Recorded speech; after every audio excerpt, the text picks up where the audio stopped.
from the Hamilton Mennonite Church, followed by Randall Newdorf from the Commons Mennonite Church.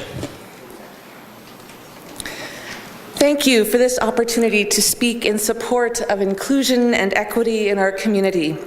I am glad to join with colleagues from many Hamilton faith communities today, and in fact, some of us prepared together to be one delegation to express support for the protocol for gender identity and gender expression, transgender and gender nonconforming persons.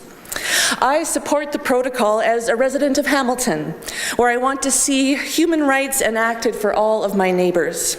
I want to see us lift up the rights of those who have been most vulnerable to society's misunderstandings. My trans and gender nonconforming neighbors and friends are too often misunderstood, too often harassed for being true to who they are, and too often victims of violence, including high rates of suicide.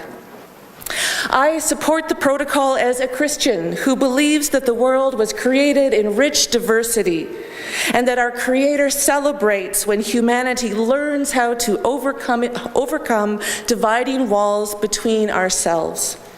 I believe that Jesus calls me to love my neighbor, and it's as simple and as challenging as that.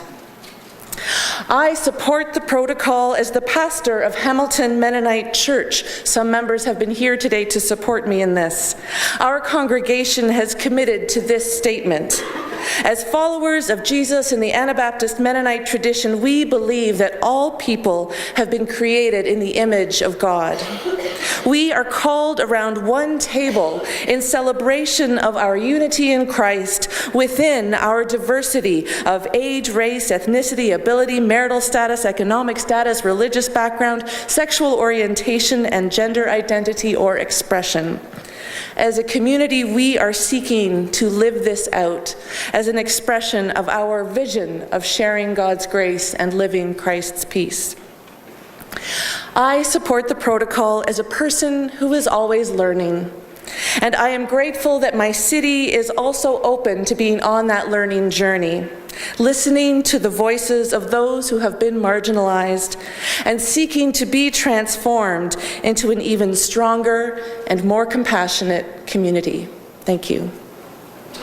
Thank you, Reverend. Are there any questions for the presenter?